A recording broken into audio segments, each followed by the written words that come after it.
পর্দার বিরুদ্ধে কথা বলেছেন, বেচারার নাম মনিরুল হক।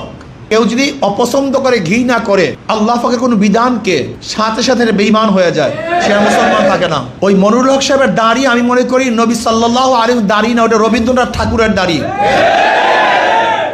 আমি মনে করি ওনার টুপি এটা নবী আলী সালাতের টুপি না, এটা ইহুদিদের টুপি। আর আমি মনে করি ওনার পোশাক এটা সুন্নতি পোশাক নয়, এটা খ্রিস্টান পাদ্রীদের পোশাক। ধবধবে সাদা দাড়ি,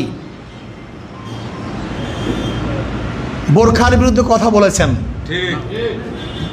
পর্দার বিরুদ্ধে কথা বলেছেন, বেচারার নাম মনিরুল হক।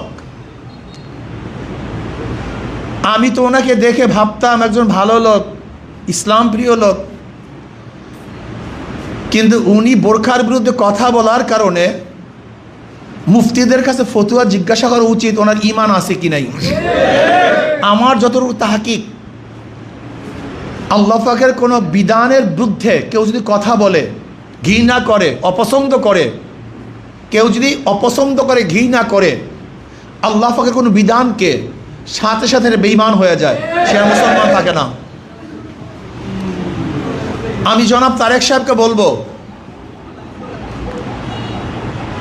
আপনি সতর্ক থাকুন। আপনাকে বিতর্কিত করার জন্য এই সমস্ত নাস্তিক শক্তিরা বিভিন্ন রূপে, ওই মনিরুল হক সাহেবের দাড়ি আমি মনে করি নবী সাল্লাল্লাহু আলাইহি দাড়ি না, ওটা রবীন্দ্রনাথ ঠাকুরের দাড়ি। আমি মনে করি ওনার টুপি এটা নবী আলী সালাতের টুপি না, এটা ইহুদিদের টুপি। আর আমি মনে করি ওনার পোশাক এটা সুন্নতি পোশাক নয়, এটা খ্রিস্টান পাদ্রীদের পোশাক। ওনাকে তওবা করতে হবে, মাপ চাইতে হবে। যদি উনি তওবা না করেন, মাপ না চান, তাহলে বাংলাদেশের মুসলমান ওনাকে কোনো অবস্থায় দিয়ে ছাড়বে না।